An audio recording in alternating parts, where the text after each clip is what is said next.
Ауылдың тап іргесінен шекаралық застава орнаған. Қысқа қарай заставаға отын кесіп жағатын жұмысшы қажет болады.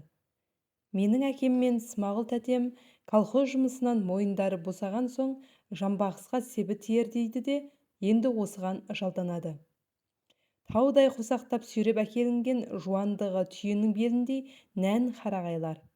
Заставаның бет алдындағы тақыр алаңда әкем мен тәтем сол қарағайларды күні бойы арамен кертіп турайды. Сосын шойын балтамен жаңқалап жарып, текшелеп жинаумен болады. Бұл үшін оларға ешқандай да ақы төленбесе керек. Өйткені еңбек ақы алдық деп үйге тиын тебен ұстап келіп жүргендерін көрген емеспін. Ақының орнына солдаттың тамағынан ішеді, кейде үйге де әкеледі. Біздің үй заставаға жақын шеткі үйлердің біреуі. Бір күні Смағұл тәтем шелекпен буы бұрқыраған ыстық бірдеңе әкеле жатыр. Далада ойнап жүрген мен алдынан жүгіріп шықтым. Тәте, бұл не? Сорпа. Үңіліп қарасам, бетінде кесек-кесек майы қалқып жүр. Сорпаның бұрын сезініп көрмеген әдемі ғажап иісі мұрын жарады. Ура, тәтем заставтан бір шелек сорпа келе жатыр, деп үйге атой салып кірдім. Төсегінде қисайып жатқан шешем басын әнтек көтеріп алды. Үйге тәтем де кірген еді. Сорпаның бұрқыраған тамаша иісі лезде үйдің ішін алып кетті. Шырағау, бұның не? Деді шешем үріккен жүзбен. Сорпа жеңеше. Тарт әрі, шошқаның сорпасы шығар, аулаға кет. Тәтем ақталып жатыр. Шошқаныкі емес жеңеше, побыр өзі айтты. Кеше өгіз сойған өгіздің сорпасы. Жо, әкет, көрсетпе. Тәтем сорпаны ауыз үйге алып шықты. Әкем де келді. Сатылған үйде жоқ болатын. Бұны енді не істейміз деп ақылдаса бастады. Побыр өтірік айтпайтын шығар, деді әкем. Кеше өгіз сойды ғой, деді тәтем. Төгіп тастауға көз қимайды. Шошқа арам, шошқа лас, шошқа андай, шошқа мындай деген сөз кішкене күннен әбден сіңген. Шешем әлгінде шошқаның сорпасы шығар дегенде менің де денем дірете қалған. Бастапқыда емес, енді шелекке сескеніңкіреп қараймын. Ынтығым басылып, десім қайтыңқырап қалған. Дегенмен әкем тәтем ішер болса, көппен көрген ұлы той деп тәуекелге басуға дайын тұрмын. Тәтем қасық алып сорпаны араластырып тексере бастады. Ішінде капуста, картоп жүр. Енді ойлап отырсам борщ екен. Бір кезде үлкен жалпақ қабырғаның басы шыға келді. Міне өгіздің қабырғасы, деп тәтем қуанып қалды. Өгіздікі, шошқаныкі мұндай болмайды, жіңішке болады. Шешем сонда да безілдеп жолатпады. Өгіздігі түгіл ненікі болса да менен аулақ, өздерің ішіңдер. Шешемнің ойы белгілі еді. Заставада шошқа да өгіз де сойылып жатады. Тамақ бір қазанда жасалады. Шошқа еті пісірілген қазаннан дәм тату қарамның өзі жегенмен парапар. Яғни ауыр күнә. Біз шешемнен басқаларымыз мұсылмандықтың әлгіндей қатаң жолын сақтай алмадық. Ораза, намаз тоқтықта дегенде майлы сорпаны қарынға салып алуды мақұл көрдік. Қара су, қара талқанмен бүйіріміз қабысып жұтап жүрген жандармыз. Мынадай ғажап асты құр бекер төгіп тастағанымыз қылмыс емес пе? Төр үйдің есігін жауып қойып, үшеуміз сорпаны ішіп отырмыз. Неше түрлі иісті шөптер қосып баптап пісірген астың дәмі қандай? Алғашында көңілдегі сескеніш сарқамай үркектеп отырсақ та, біртін-біртін таңдайға жағып тіліміз суырып барады. Танаудан кірген әдемі иіс бүкіл денеге жайлады. Жақсы тамақ қалғанша жаман қарын жарылсын дедік те сорпаны түгел қотарып ішіп алдық. Заставадан тамақ тасып әкелудің басы осылай басталған еді. Сорпа ғана емес, кейде ботқа кесек-кесек бөлке нандар әкеледі. Нан мен ботқаға сезік жоқ, одан шешемде жейді. Ал сорпа болса ол баяғыша жоламайды. Олжа тамақтың үстіне кейде көршілер келіп қалады. Қайдан шыққан тамақ деп тергеп алады. Бірге отырып ішіп жейді де, былай шыға беріп өсе кетеді. Қалыптары құрсын, заставтан орыстың арам сорпасын әкеп ішін жансақтап отыр. Бүйтіп көрген күні құрсын дейді. Ағайынның іштарлығы қалмайды. Бұл өсек радио хабарынан да тез тарайды. Жауласып жүрген балалармен сыртқа шыққанда, шошқа етін жеген кәпір деп мені ыза қылатын болды. Біреуінен біреуі іліп алып шу-шу етеді. Арамсың, сенмен ойнамаймыз, арамнан аулақ жүріңдер деп қашады. Мен ыза болам. Бала аштыққа да жалаңаштыққа да төзеді, ал бірақ ойнамай төзе алмайды. Ойын оған өмір тауқыметінің бәрін ұмыттырады. Бала ішегін сүйретіп ойнайды деген сөзі рас. Қыстыгүні сабақтан тыс уақытта сіз Қостөбенің бар баласын Текестің бойынан, Сырғанақтың басынан табасыз. Текес қыста қатып қалады. Жұрт суды ойықтан алады. Қар жаумаған кезде мұз айнадай жап-жалтыр болып жатады. Беті толған бала. Болат коньки шаңғы ол кезде таптырмайды. Қайқыбас базар коньки тек Жанбосында бар. Басқалардың аяқтарында табанына сынтемір қағып қолдан жасаған ағаш коньки. Жанбосын жұлдыздай ағып зымырағанда біз бортаңда білесе алмай қаламыз. Жанбосын сайгүлік ат мініп, біз өгіз мініп жүргендейміз. Осы артықшылығын Жанбосын әбден пайдаланады. Ағызып келіп арамызды жарып өтеді. Қағып соғып жығып кетеді. Сиырымыз омақасып тырайып құлап жатқанымыз. Тұра қуып өш алуға жете алмаймыз. Мықтағанда келістіріп бір боқтаймыз. Конькиі жоқтар Текестің тік жарғабағын Сырғанақ едіп алады. Содан шанасы барлар шанамен, шанасы жоқтар астарына сиырдың жапасын қойын сырғанайды. Шаналы жұрт аз. Баласына құнттап шана жасап беретін өнерлі атана ауылда сирек ұшырайды. Ауылда сиырдың кез келген жерге тастап кете беретін жапасынан арзан не бар? Қыстыгүні ол жапалар тоң болып қатып жатады. Шанасы жоқтарға шана болады. Текестің суына бір батырып алсаң, тіптен лазым. Аязға аз ғана қойып қойсаң, сырты одан бетер тоңазып, көкпеңбек көк жылтыр мұз болып шыға келеді. Шананың ең жүйрігі дайын, отыр да сырғанай бер. Мұз жолақтың басынан жібергеніңде жоғалдағыларды басып озып құйындатып ала жөнеледі. Шана тәрізді жолдан не олай, не бұлай қиялап шығып кетуді білмейді. Жалтыр мұздың нағыз ойықта ортасымен зымырайды. Жапа шанада бір ғана айып бар, орнықты емес. Тай мінгендей бұлтылдап астыңда тұрмайды. Сәл қисайсаң бұлт етіп шығып кетеді. Сосын етекке құйрықпен немесе жамбаспен сырғанап жетесің. Осыдан соң киімде тамтық қала ма? Қай баланы көрсеңде құйрығын қасқыр тартып кеткендей жамау құйрық. Жыртықтан жылт-жылт еткен жалаңаш еттері көрініп жүреді. Сырғанақты ол сонда да қоймайды. Күнде кешқұрым шешең байғұс сығырайған бөтелке шамның жарығымен шалбардың пәре-пәре болған құйрығын зесін бұрқ-бұрқ ұрсып жамап отырады. Сырғанақта басын қалғыр жүгермек. Кеше ғана қандай етіп жамап бердім? Бір күн болмай қараш, тағы да жалбыратып әкелуін. Ендігәрі сенің жарбасыңа барғаныңды көрейін, мойның үзілгір, мойныңды үзіп жібермесем нағылсын. Қамқор ананың күйінуден айтып жатқан домбытпасы. Оны өзі де сен де жақсы білесің. Сырғанаққа ертең мойным үзіледі екен деп қорықпай тағы барасың. Барғаныңды шешеңде көреді. Бірақ әлгі айтқан антында тұрмайды. Сенің қылдырықтай нәзік мойныңды бір бұрап үзіп жібермейді. Құйрық жалбырап тағы жыртылады. Көнбіс ана бұрқ-бұрқ ұрса отырып тағы жамайды. Өмір осылай өте береді. Жалаңаш болуға төзесің, ал бірақ ойнамай төзе алмайсың. Өзге киімнің нашарлығы түк емес, аяқ киімің нашар болса, қыстыгүні адамның қорысың, мүгедексің. Мен бір ескі жаман бәтеңке киіп жүруші едім. Сырғанақтың көмегімен бір күні біреуінің ұлтаны қақырап түсті де қалды.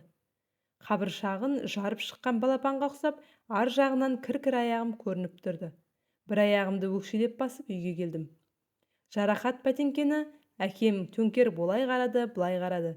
Емдеудің еш ретін таба алмады. Жамап жасқаудың неше түрін ол бұған дейін бастан кешіп үлгерген. Бір шаншатын сау жері қалмаған. Ғұмырың біткен екен, деді де әкем әлгі бәтеңкелерді қораның арт жағындағы күресінге лақтырып тастады. Мен енді жалаң аяқпын. Ертең оқуға қалай барам? Осыған дұрыс бір аяқ киім қамдап беріңдер, деп күз түскелі қақсап келем.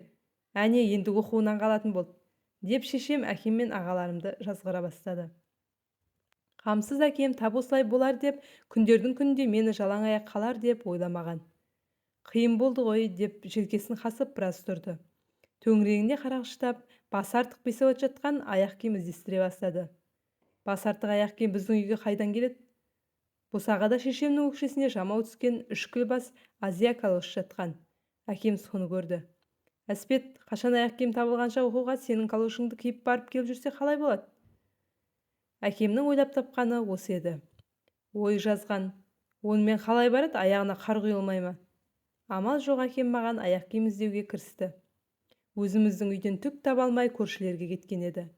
Бір кезде қонышынан басқа түгі қалмаған ескі екі жаман сұр пима алып келе жатыр. Құдай білет, әлдекімнің лақтырып тастаған пималары. Әрі маған шақ емес, үлкен пималар. Қораның сорайып шыққан бел ағашына ұрғыштап шаңын қағып жатыр. Шаң түтінше бұрқ-бұрқ етеді. Ұра берсе таусылмай шыға беретін тәрізді. Түк таппаған әкем енді маған осы пималарды табандап бермек болды. Немен табандайды? Жай құрым киізбен табандаса түк болмайды. 2-3 күнде тесіліп шыға келеді. Ей, Смаш, застап жаққа барып келші, солдаттың ескі пималарының қонышы табылмас па екен, деп әкем інісін жұмсады. Смағұл заставаға кеткен. Бір кезде автомобильдің жарты баллонын көтеріп әкеле жатыр. Бұл табан бола ма? Мен болғызамын. Болғанда ең мықты табан болады. Тәтем айтқанын істейтін адам. Баллонды ол кескілеуге кірісті. Мен бұдан қандай табан шықпақ деп қызақтап қарап тұрмын. Пышақ жүрмейтін ғажап мықты зат болады екен. Қарағайдың үстіне салып балталап, одан соң ұстаға апарып атауызға тістетіп, күшпен пәре-сәресін шығарды. Ұлтанға лайықтап кесіп алғандарының қалыңдығы 4 елі апауыр. Тәтем пималарды осымен табандауға кірісті. Пышақ түгіл біз зорға өтіп теседі. Біз өткен тесіктен тарамыс өтпей әлек қылады. Не керек, тәтем қажырлылығының арқасында бір күн бір түн тапжылмай отырып, пималарды табандап бітті әйтеуір. Ал енді кеп көрейін. Өзі менің бойыма лайықсыз үлкен пималар. Табан деген әлгідей шомбал бірдеңе. Табан емес, зілдей таспайлап қойғандай. Адымдап жүріп көрейін. Бір аяғыма шалынсып, жүре алмай жығылып қала жаздадым. Құдай білет, әр пиманың салмағы 1 пұт келер. Оның үстіне шомбал табандар жүрген кезде илікпейді. Менің зәрем ұшып кетті. Қалай жүрем бұнымен? Көшеге қалай шығам? Мектепке қалай барам? Менің мына түрімді көрген балалар цирктің дарақшысын көргенде мазақтамай ма? Кимеймін. Бұның киім болғанының әкесінің аузын, деп отыра қалып, жексұрын пималарды бірінен соң бірін есік жаққа аттым. Пималар жығылмай табанына қорғасын құйған сақаша дік-дік етіп тікесінен түседі. Менің тұлауым онша ұзаққа созылмады. Жоққа жүйрік жете ме? Бұл пималарды кимегенде не кимекпін? Оқуға қалай бармақпын? Түн, дала қараңғы. Жұрт аяғы басылған кез. Жексұрын пималарды аяғыма шұлғау орап киіп алып сыртқа шықтым. Антұрған шұлғау шақ келмейді.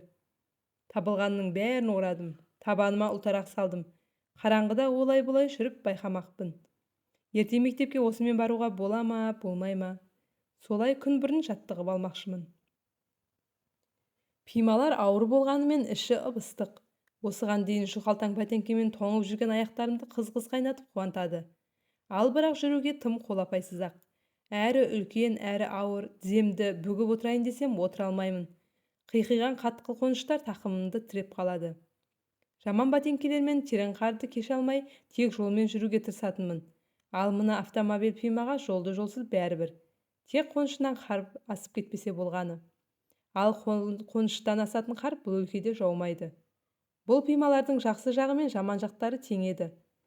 Бұл түнгі ұйқым шайдай ашылды. Оянып алып ертең жексұрын пималарды мектепке қалай киіп барамын деп қайырғанды білдім. Жоқ, әлде бармасам бекен. Оқудан қалу және қасірет. Өзге балалар мен үшін ештеңе емес, мазақтар да қояр басылар. Өте-мөте Майраға қалай көрінем деп қасірет шегем. Басқалардың күлгенін елемеспін, ал Майра күлсеше. Таңертең әдеттегіден ерте ояндым. Тамағымды апыл-ғұпыл ішіп, мектепке басқа балалардан ерте жөнелдім. Ешкімнің көзіне түспей, ешкімнің мазағына шалынбай жалғыз келе жатырмын. Классқа кірдім де құйрығым партаға жабысып қалған адамша тапжылмай отырып алдым. Біреуден, екеуден басқа балалар да келіп жатыр. Мен болсам қыбыр етпеймін. Аяқтарымды партаның астына жасыра түсемін. Әдетте классқа қоңырау соғылмай кірмейтін ойын құмардың бір едім. Сабақтан тыс уақытта байлап қоймаса бүйтіп отырмайтынмын. Құданың құдіретімен енді міне ол мінезімнен өзгере қалғанмын. Ұшқалақ болу да, отырған орнынан тапжылмас шойын құйрық болу да оңай екен. Қоңырау соғылды. Балалар классқа түгел кіріп келді. Сабақ басталды. Менің күткенім де міне осы еді. Қасымдағы Көпекбайұлы Қожақанды шынтағынан түртіп қаратып алдым. О не деген түрмен Қожақан бетіме қарады. Мен сәл жымиып күлдім де партаның астындағы аяқтарымды бері таман әкеп нұсқап көрсеттім. Қожақан көрді де бағжаң ете қалды. Сонымен тынды. Сабақ беріп тұрған мұғалімнен қорынып басқа ештеңе айта алмады. Осылай боларын мен білген едім. Ойлағанымның дәл өзі болды. Сұмдық пималарымды енді біртіндеп басқа балаларға көрсете бастадым. Бәрінің әсері бірдей, көздері бағжаң ете қалады.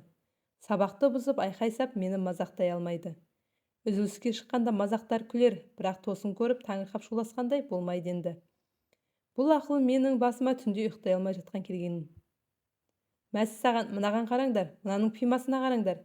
Әкесінің пимасын киіп алған бай? Ой, табанын қара, немен табандаған? Көтерші. Мәссаған, автомобильдің дөңгелегі. Сен мұны қалай көтеріп жүрсің? Қане жүріп көрші. Ой, ізін қара, құтты мәжинаның ізі. Бұны айтып жатқан менің ата жауым Жанбосын.